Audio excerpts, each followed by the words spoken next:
The New Level Cap podcast is a show about fun, friends, game design, and all things otherwise. Your hosts are Marco DeSantos and Brad Telton of Level 99 Games. I'm Chris Solis, your producer, and without further ado, please enjoy the show. But Marco, my cards have no heart. The heartless cards. Oh no. There are no hearts in my grandpa's deck, Kaiba. Orinotan, draw. Magic Kado Hatsudo. New Level Cap podcast, activate. Monster Kado, draw. Oh, Monster Kado! We just do that back and forth for 5 minutes. Yeah, for 5 minutes, and then you like, you know the thing that happens when you go like, ding, you know? Like, yeah. For those who don't know, the Monster Kado meme is kind of the Japanese equivalent of over 9,000 for Americans. Kinda. So you can go look it up on YouTube. It's literally just the scene of Yami Yugi repeatedly drawing monster cards and beating the heck out of Weevil Underwood, or whatever their Japanese names are. So welcome to the Level Cap podcast. Brad and I are in a CCG anime mood for a very specific reason.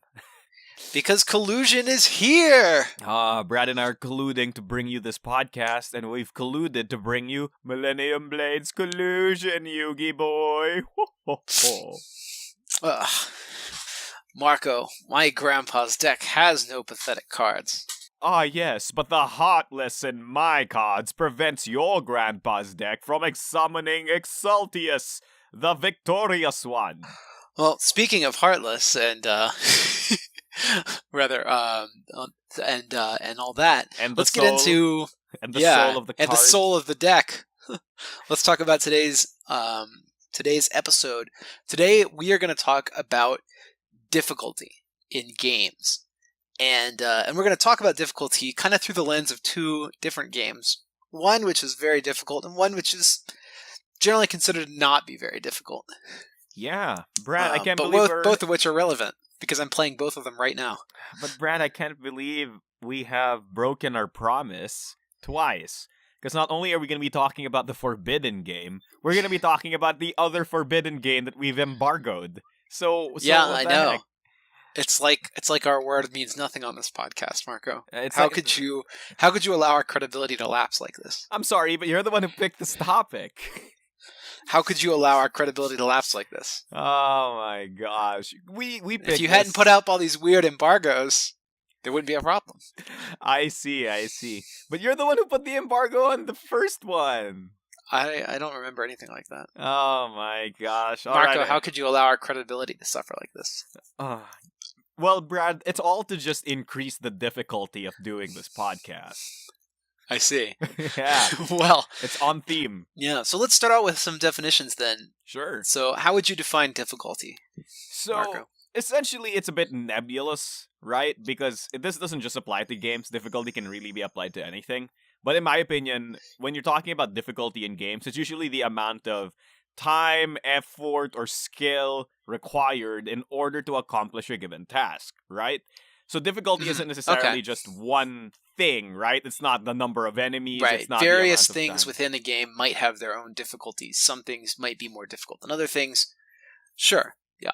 So it's very important to understand one big distinction, though, Brad, is that difficulty is not forgiveness. That sounds weird.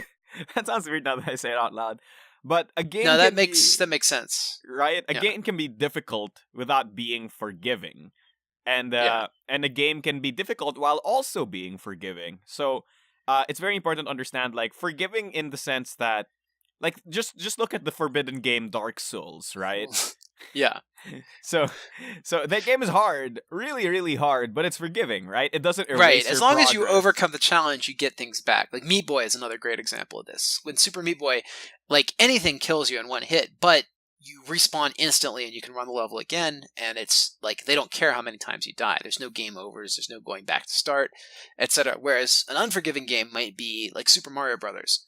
You know, if you lose your last life to Bowser, you got to go all the way back to World 1 and start from scratch. Yeah. Or any of the roguelite games or roguelike games, right? Like some of them could be painfully easy to play, but if you die, you lose everything. Yeah. Or some things. It's a mix. But that's the beauty of it, is that it is such a sliding scale.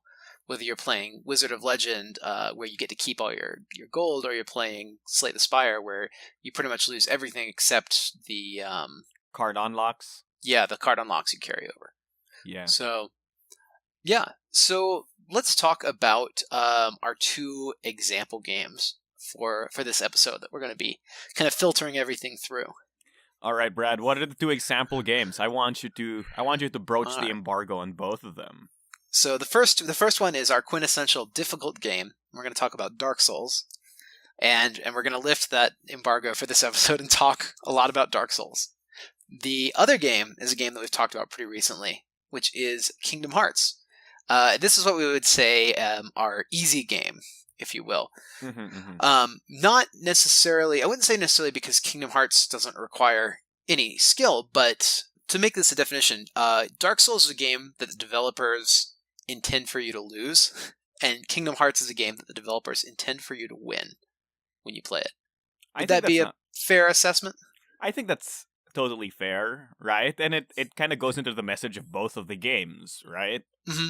Because the message of Dark Souls is that life is suffering and the world is dying, and it's hard to save it.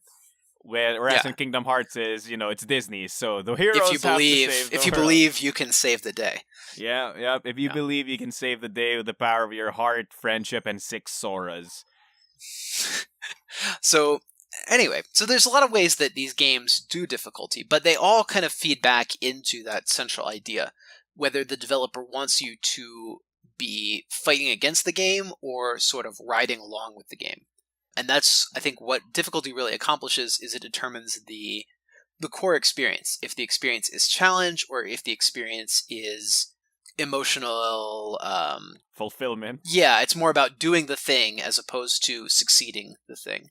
Yeah, I think overcoming the thing. I think that's very important to understand, because when I play a game like a JRPG, if an encounter is built in such a way that I have to lose at least once or twice in order to accomplish it, that feels weird. But when I play a game like Dark Souls or a platformer like Mario Brothers, if I die a few times, that's expected, right? Yeah, like in these kind of games, you have to go into the encounter with a plan.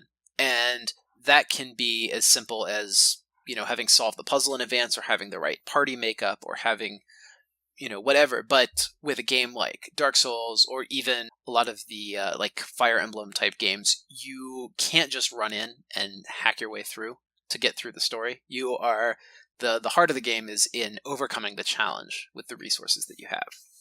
So you need to to have a plan and to have some execution and to make it happen. Contrast with games where you're meant to win. Kingdom Hearts is a good example. Or if you want to take your JRPGs, for example, a lot of JRPG fights are just like stat checks. And if you have a party of sufficient level, you are expected to win. There's not a particular strategy that you really got to follow beyond just keep your party healed up. Yep, that's absolutely true. Yeah, good ones do. Good ones do require some thought. Like Persona 5, I was really impressed with the boss fights in there, because you'd have to bring a team with specific kinds of mitigation and specific kinds of things, and even the number of bullets that your team can carry is a big factor in a lot of boss fights. Yeah. I would say that that's completely true, but I just brought the entire team of physical attackers and over-leveled myself, so... You can also do that, and I think that's kind of, in a lot of senses, that's a difficulty mitigation if a game provides you levels, because even in a game like Dark Souls, I can level enough to beat an enemy, or if I wasn't built properly to go into the fight and I need to change my strategy, I can go level up and branch into other tactics. So I think that's a big part of mitigating difficulty for players that don't want to tough it out. How do I explain this? A lot of people oftentimes, quote-unquote, make fun of Dark Souls, or a lot of people who are casuals say, Dark Souls needs an easy mode, right? But what I don't ultimately understand is Dark Souls does have an easy mode. It's called grind for 20 minutes. You know what I mean? Right? Like, Kingdom Hearts is a traditional kind of game that gives you the option to pick a difficulty at the start, right? So they have Mhm. like the easy mode, the normal mode, and is it still called proud mode? Yeah, it's still proud mode, but what do these difficulties actually change in the game? Yeah, okay, so let's move on to implementation. I think it's very fun to talk about implementation in this way.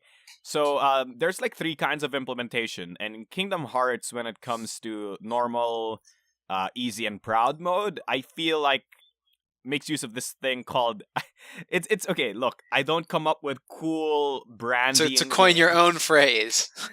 Yeah, to coin my own phrase. To coin my own phrase. It's called number difficulty. Essentially, I mean, like this is the kind of difficulty that We're talking about just stat inflation Yes, on exactly. challenges. So the monsters don't do anything different. They just hit harder and they soak more hit points. Or you They have soak less more hit damage. points, or you deal less damage, or Yeah. So something. you're just Right? requiring stricter execution, but not different execution from the Yeah, player. but in an RPG or any game with levels for that matter, it doesn't even mean that. All it usually means is just grind more, right? Like In a lot of cases, it can be if it's not done well. yeah, if it's not done Um, well. So these kinds of things aren't like in my opinion, these things have their place. They can be useful in to some degree, but like there's a certain threshold you meet where adding more numbers doesn't make the experience ever more engaging. It doesn't make anything better. it's a lot like would say like the difference between say Third Strike and Street Fighter Five. Like when you want to do an execution in Street Fighter Third Strike, there's like very fine frame windows when this sorts of things will work. In Street Fighter Five, they blew up the input windows, so there's input delay, and then the controls are very loose. You can buffer things and just tap pretty much whatever you want as long as you tap the right buttons in a certain window. You hit. So the main difference between those two games is really just that the windows are a lot smaller, and so it requires much stricter execution, which means that even if you know what to do academically, you have to practice extensively to get the right, to hit that right timing.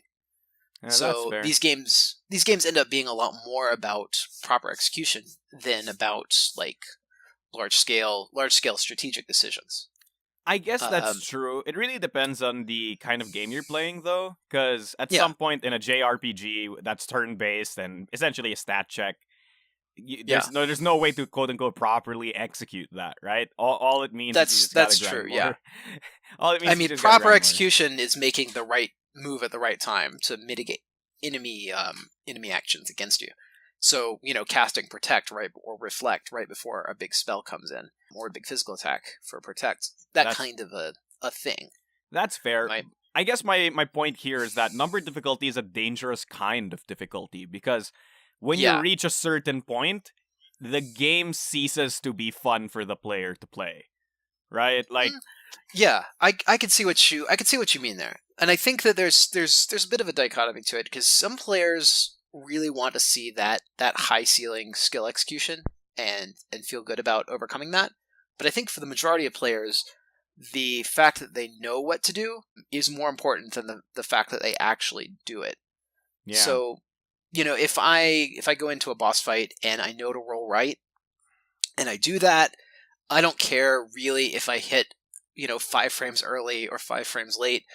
I knew I was supposed to roll right when the boss attacked. I memorized the pattern. That's the game. The execution maybe is not such a big deal to me that I hit the execution. Yeah. So and it's fine, right? Because if you take away all execution, then you lose difficulty. And that's not good because no challenge is boring. Yeah, and I think as a designer, part of your responsibility is to understand what the true difficulty of your game ought to be. So when we talk about Dark Souls and Kingdom Hearts, I don't want to knock either one of those. Like Kingdom Hearts knows what it is, and that's why they set their difficulty up the way they do. And Dark Souls knows what it is, and that's why they set up their difficulty the way they do. And if you give controls to like tighten and loosen those execution windows, you're essentially saying to the player like, "Hey, you can play it your way, or maybe even in the worst case, I don't actually know what's right for you, even though I'm the designer of this game. So figure it out for yourself." Yeah, and yeah. that's bad. And I think so. And it's one reason I think I applaud Dark Souls' approach of, look, this is the game, this is the difficulty, more. So we talked about this number difficulty, which is just kind of inflating stats and forcing the players to play better, but doing essentially the same thing. What else have you got? Well, okay, to coin another phrase, something called skill difficulty. So essentially, in game design, there's like, a difference in scale, which is what we were talking about, right? Difficulty is created by making things bigger, essentially. But there's also difference in kind. So it might seem weird, but like, for example, the harder and harder you get into a certain kind of game, say Slay the Spire. Slay the Spire is a good example of this because when you enter Ascension mode, which is essentially their version of difficulty, you can increase your Ascension level, and the more you increase it, they have certain levels wherein enemies start doing different things that they didn't used to do. Mm-hmm. So now they have So new it's patterns. not just so we're actually having to learn new skills to compensate for this tougher difficulty. The game's introducing a new puzzle or new challenge that's building upon the old one. Yeah. And I would say this is kind of the difficulty that is an inherent part of most games' progression, right? Yes. When you start a game like Mario Brothers, you are, you get the basics, you go through the first few worlds, but then World 2 introduces a new mechanic, right? And so that you're changing the rules of the game a little bit, and players have to adapt and learn new skills. And so I think that is kind of part of the natural game progression. In a sense, it's not something we would typically tune with a slider. It's something we build into the very design of the game. Yeah, yeah. And I think it's very important to understand that you can also increase the difficulty of the game by just increasing the quote-unquote burden of skill or the burden of knowledge on the player. I've got a good one to lead off with, because I remember talking about Batman last episode. You start out that game with like 2 gadgets, and by the time the game is over, you have like 9 gadgets, and there's enemies that require each of these different gadgets to complete. So you have to be aware of your entire arsenal in just about every fight in order to compensate for all the different kinds of enemies the game is going to throw at you. Like the ultimate point is that by the game requiring you or by the game expecting you to know certain things at certain times, the game becomes harder. But the earlier you make it, or the faster you progress to the point where you have all the things, that makes the game significantly harder than if you trickle the things one by one or every 6 hours. You know what I mean? Mm-hmm. Yeah. Well, I've got a third one for you. That would be, to coin my own phrase, a route difficulty. And in a lot of games, you have the opportunity to take a tougher path or an easier path. And, do you want to go up or do you want to go down? Star Fox be the classic example of this, or Star Fox 64, right? Where you can choose which route you want to take through the galaxy. Castlevania 3 is another great example where you can take the high road or the low road to go to the next stage. And Dark Souls, of course, is a great example too, because the areas are all pretty much accessible to you. It's just a question of, can you beat the difficulty curve of that area?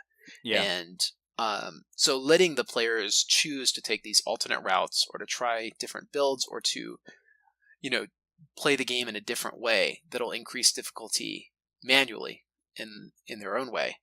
That's an interesting way to implement difficulty as well, because you can let players tailor their own experience. As long as you understand that, or as long as the players understand that's what's expected of them. Yeah. So this is actually something that Dark Souls does well, but also doesn't do well. Ooh. So for once, we're using Dark Souls as a bad example. Oh, Brad, joyous occasion, happy days. Everyone knows how to get the Drake Sword, which is like this special, really OP early game item that basically ruins everything for the first 5-6 hours of the game, right? Which was supposed to be some sort of route difficulty, right? Because it's a reward for you doing this niche thing that nobody was expected to do. It's supposed to be some sort of secret, right? But because of the so internet... you're saying spoilers kill the route difficulty. Spoilers kill the route difficulty, and maybe this is something that us game designers have to start considering in the future, but adding in a secret that essentially invalidates the challenge of the first 6 hours of the game is weird because Yeah, you know, I think that's a choice people make. Like, I went through Dark Souls 3 without using the internet, and I managed to get through it. And that's part of choosing their route difficulty is whether they choose to be guided by an outside source or to play the game kind of as the designers intended. that's fair. Ultimately, I think that's a design space that we should consider. In that, As like the meta design yeah, of the meta games. design of games, like you. I think there was a really great extra credits episode about this, so I'll link it in the description down below. But they were talking Yeah. about how people should design games that have content that only 5% of people will ever see because the internet makes it so that everyone gets to see it, even if most people can't, or something Yeah, like I that. think Undertale's a great example of this. Like, you don't have to beat Undertale to see all the endings. You can just go watch them. Oh, yeah, that's so true. but That's so true. Anyway, this is a great topic for a future episode. But I think it's time we take a short break, and we'll come back in a bit, and we'll talk about how the advantages and disadvantages of difficulty in games. All right, Brad, let's take a break. Monstacado. Millennium Blades Collusion is now on Kickstarter. Discover 400 new cards, NPCs, team play, and an epic storage solution to store it all. You can find a link to the Kickstarter in the description.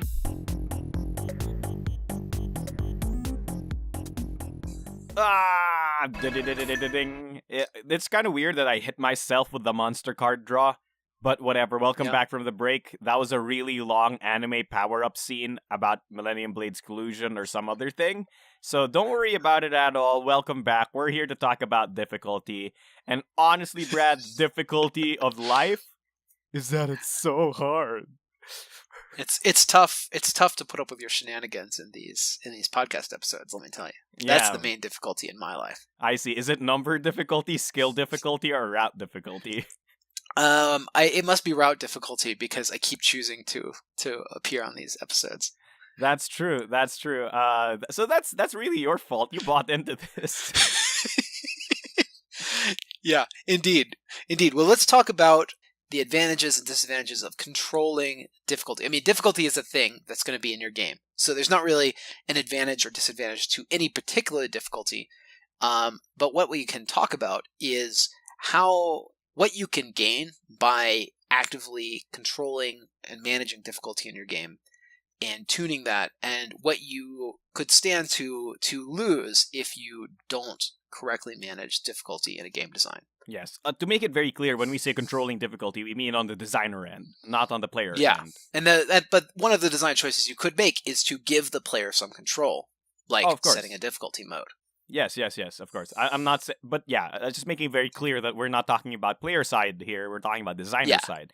This is a designer podcast, not a player podcast. Yeah, I thought that was obvious. That was just clear from the premise. Oh, that's true. So, Brad, tell me, what are some of the very nice things that we get to do if we control our difficulty, or at least if we design with difficulty in mind? Yeah, so when you design with difficulty in mind, you can use your difficulty, like you were saying earlier, to convey the feel of the game. Like we were saying when we compare and contrast Dark Souls and Kingdom Hearts, Dark Souls is a game you play against, Kingdom Hearts is a game that you play with. And it's a game that, you know that I'm intended to lose or I'm intended to win, and it creates a different message, right? And you can tell that in the tone of these games, but difficulty is a big part of the tone of these games. When you go into a fight with Sora, you feel pretty confident that you can win, and if things seem grim, then a Disney hero or a theme park attraction might pop up and save you anyway. You've got competent allies, except for Donald, who'll never heal you, who will focus on healing you, usually ostensibly. Oh my god! And you have like 5 or 6 different mechanics that are just all gravy, all extra power to help you out, right? Yep. Whereas in a game like Dark Souls, everything is designed to kill you. There's no encounter that you can't lose in that game. Like, any enemy that shows up, any trap, has the potential to kill you. And so you go into every fight knowing that this is a real thing, that I have to be fully invested.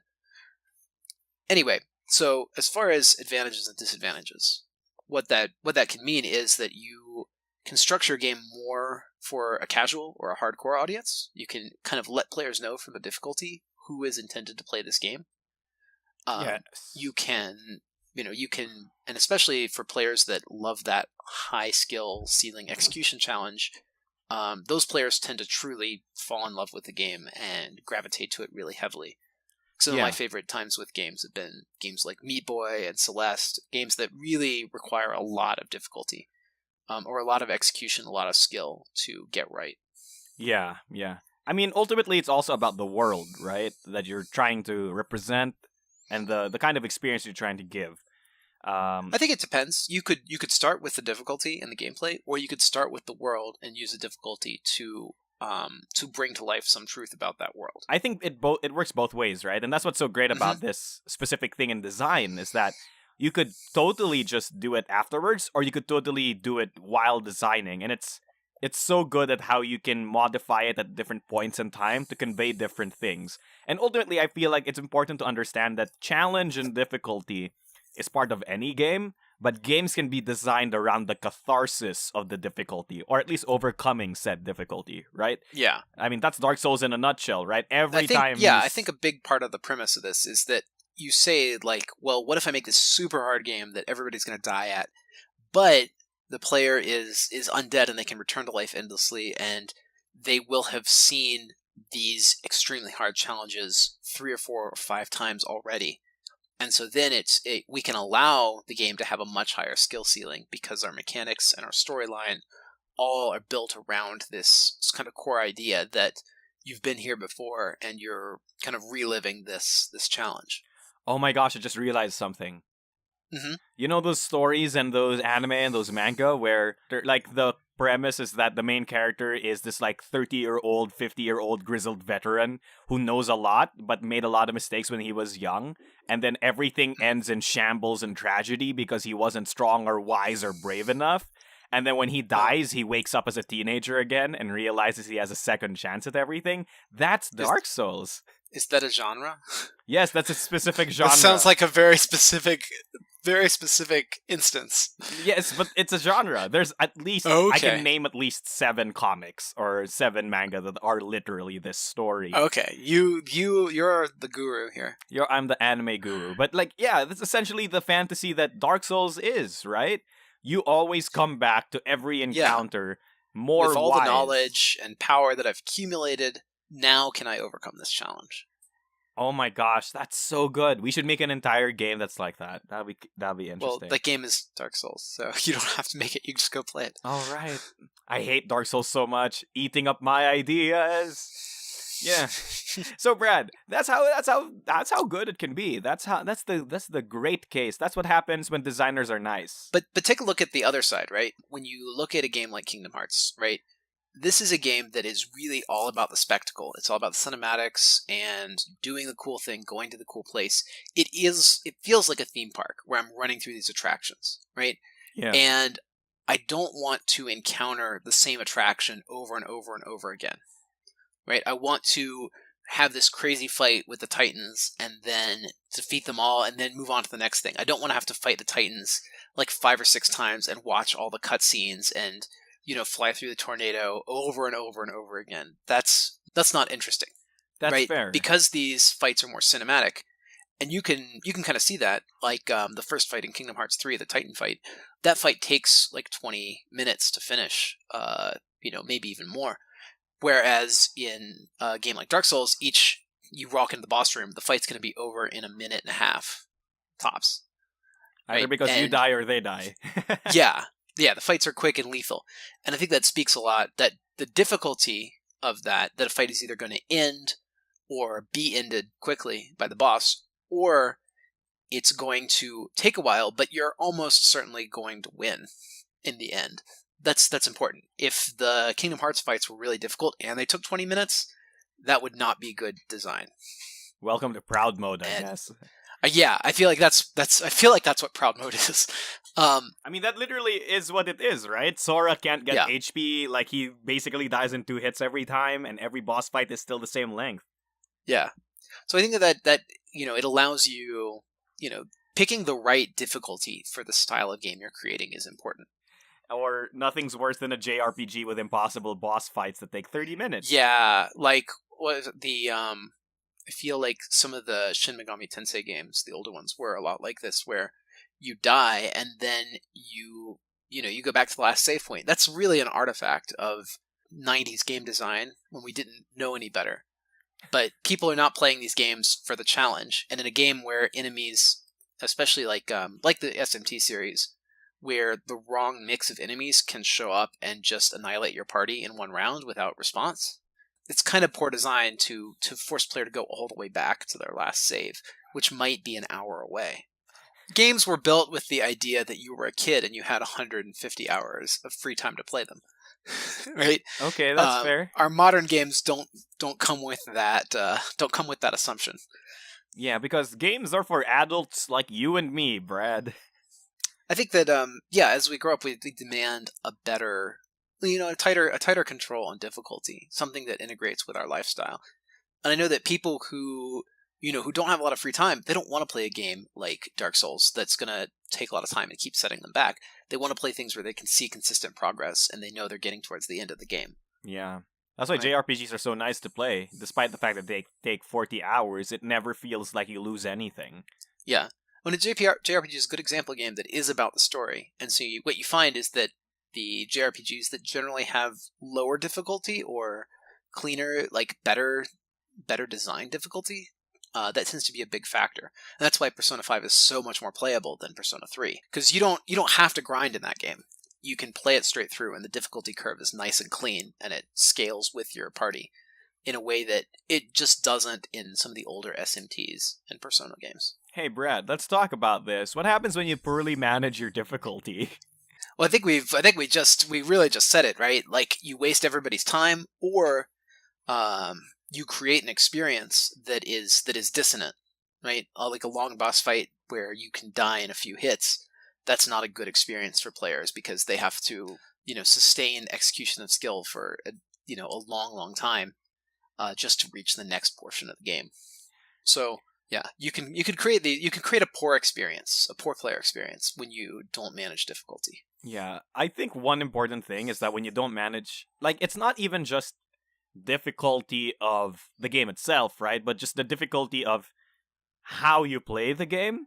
It's not just about the JRPGs, like enemy stats or enemy encounters. And Are we stuff talking like like Gauntlet, Streets of Rage type, where the game is just hard to get you off the arcade stick or to force you to put another quarter? Yeah. There's that, right? There's ultimately the fact that the game is just made hard for no reason. Yeah, for not counting the experience, but counting the business model of the game. I feel like that's true of a lot of our casual games these days. Like, you think this is an artifact of the past, but it's really not. If you look at games like the modern Angry Birds games, if you fail a stage, they're like, hey, why don't you basically pay a quarter to continue?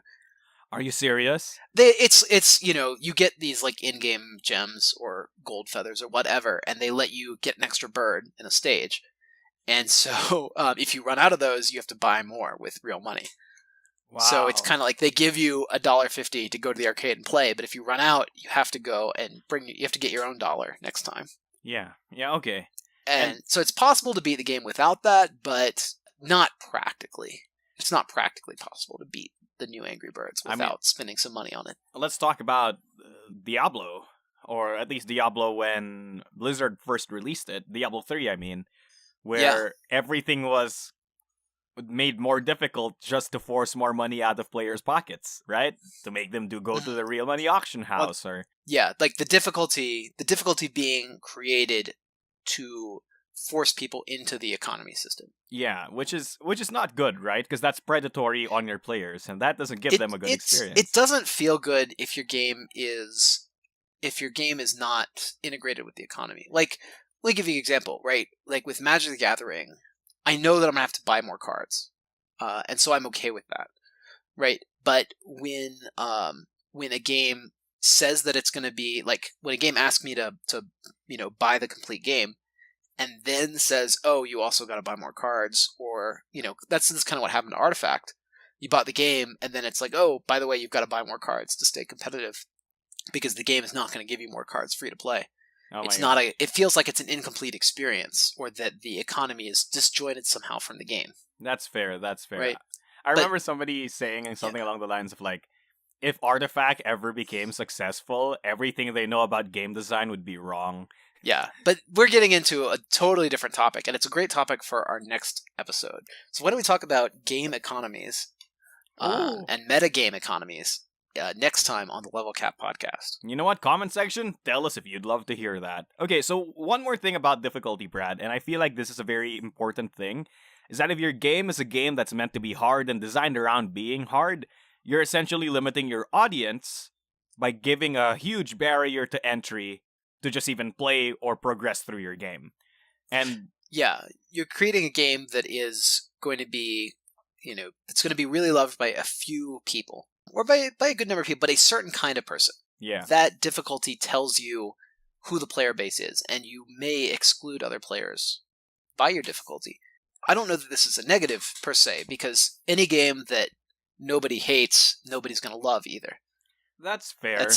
That's kind of a commonly accepted adage in game design, that if nobody hates your game, nobody will love your game. Yes. So you have to design for somebody. You have to design the game for somebody. And if that person likes difficult games, then it's great. And if that person doesn't like difficult games, then they're not your audience. And that's okay too. The worst is to try and make a game that's all things to all people. And then you just kind of fall on your face. Well, that's the mismatch, right?